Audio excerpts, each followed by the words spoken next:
In this situation, he had a lot of support, but that's not always the case. There are many times, especially in the 80s and years prior, when a gay person's partner died, they weren't given support, or their experience was minimized, and unfortunately, even regarded as unimportant. And that still happens today. As a result, disenfranchised grief or ambiguous grief is experienced, resulting in some grievers struggling to grieve. Instead of healing, they go in the opposite direction or stand still in the grieving process, resulting in complicated grief developing. That's an excerpt from the show. Today, we'll be discussing complicated grief. And here's the intro.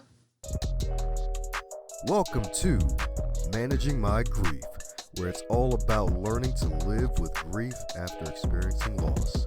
Here's your host, Miss Dilworth.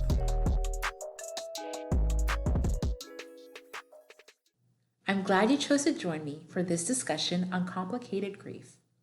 Did you know that there are many types of grief? Death alone is challenging to grieve, but there are other losses that occur after losing companionship, such as changes in family roles, financial changes, the loss of dreams of what could have been. Keep in mind that the type of grief we'll be discussing isn't good or bad. It's a mere way for you to identify what you are experiencing. When you understand what you're experiencing, it can be used as a grounding place, and it can bring normalcy to the experience, which in itself is gratifying and beneficial. The type of grief we'll be discussing today has a few different names. They are complicated grief, traumatic grief, prolonged grief, and/or persistent complex bereavement disorder. For sake of time and me not wanting to repeat all four names every time, we'll be using complicated grief. But understand that it can and many times is used interchangeably with traumatic grief, prolonged grief, and persistent complex bereavement disorder. A side note, persistent complex bereavement disorder, or PCBD, is located in the DSM along with other descriptions related to experiencing loss that are classified based on the intensity of the grief. In a later show, we'll focus specifically on the different descriptions of grief that are provided in the DSM. But for now, let's explore complicated grief. There are several factors that play a role in identifying complicated grief. An overview definition is complicated grief is when normal grief becomes severely long in duration and the grief significantly impairs the ability for one to function. A factor that plays a role in identifying complicated grief is the nature of the loss. For example, if the loss is violent in nature, many times people use traumatic grief instead of complicated grief, but again, the names can be used interchangeably. Several other factors that help with identifying complicated grief are the relationship, life experiences, and social issues. Many times, when someone experiences a traumatic event, such as a natural disaster, any type of abuse, or being bullied, it can be a precursor to them experiencing complicated grief at some point in their life. I enjoy watching many documentaries about a spectrum of topics. Last week, I watched a mini documentary about a gay gentleman living in a small rural town in Louisiana. The documentary was made in the late 80s and early 90s. There were a lot of social issues related to this time period, his lifestyle, and geographical location. The gentleman shared his experience growing up gay in his community, finding love, losing love to AIDS, and finding love again. He shared how he learned from a school-aged boy that many of the children would call his house the house of AIDS. Although some people in the community were derogatory, majority were supportive, especially when his partner died. He shared how people and businesses from the small town sent him cards and letters, sharing their support and sadness for his loss. He shared how thankful he was to receive the outpour of encouragement and a little surprised by some of the people's empathy. In this situation, he had a lot of support, but that's not always the case. There are many times, especially in the 80s and years prior, when a gay person's partner died, they weren't given support, or their experience was minimized, and unfortunately, even regarded as unimportant. And that still happens today. As a result, disenfranchised grief or ambiguous grief is experienced, resulting in some grievers struggling to grieve. Instead of healing, they go in the opposite direction or stand still in the grieving process, resulting in complicated grief developing. So, what exactly does complicated grief look like? We already established that it lasts severely longer than normal grief and it causes significant impairment in daily living.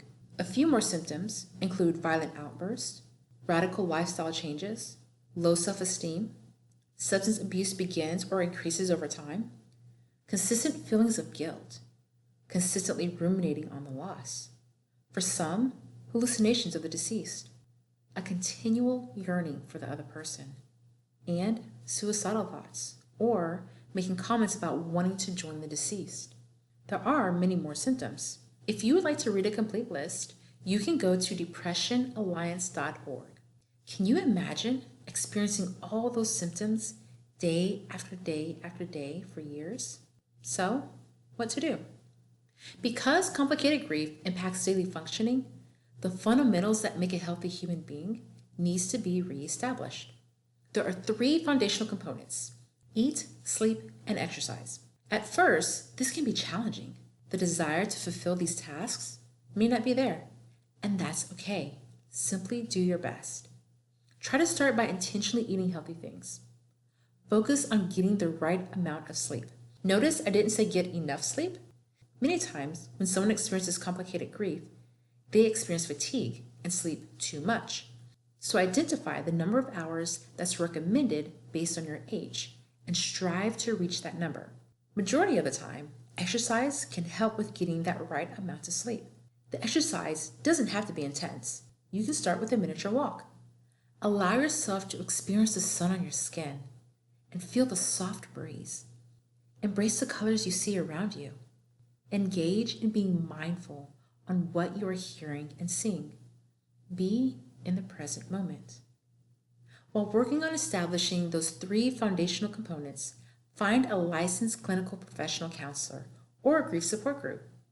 Realizing that you're not the only one stuck in grief and receiving unconditional acknowledgement and support from others can make a huge difference in feeling less lonely and more included. Lastly, take a shower and clean your home. It sounds strange, but stay with me. When you take a shower, it makes you feel refreshed. See it as you having a fresh start. Even if you're listening to this in the middle of the day and haven't showered in a few days or maybe weeks, after listening to the podcast, immediately get up and take a shower. Then clean something. It can be anything, such as your kitchen. But if you feel the kitchen is too overwhelming, then a cupboard. It doesn't have to be anything big. And try not to think about all the things that need to be cleaned. Only think about one thing and do that. It's important to start making small accomplishments every day. Start today. Something small. Again, don't focus on what you didn't do. Focus on what you did do, on what you did accomplish. As days go by of you making small accomplishments, eating healthy, exercising, and getting the right amount of sleep, you'll notice your mind is less foggy and a little more clear. Throughout all of this, remind yourself that you are doing the best that you can. Earlier in the show, I had mentioned normal grief and disenfranchised grief. We've talked about those types of grief in previous podcasts. I encourage you, if you haven't heard of them or want to learn more, go listen to those shows. To connect with me to share your thoughts or to provide suggestions for a future show, contact me at missstillworth.com. To learn more about grief, click on another show. To attend a grief workshop, go to managingmygrief.net. Have a productive day and live in your greatness.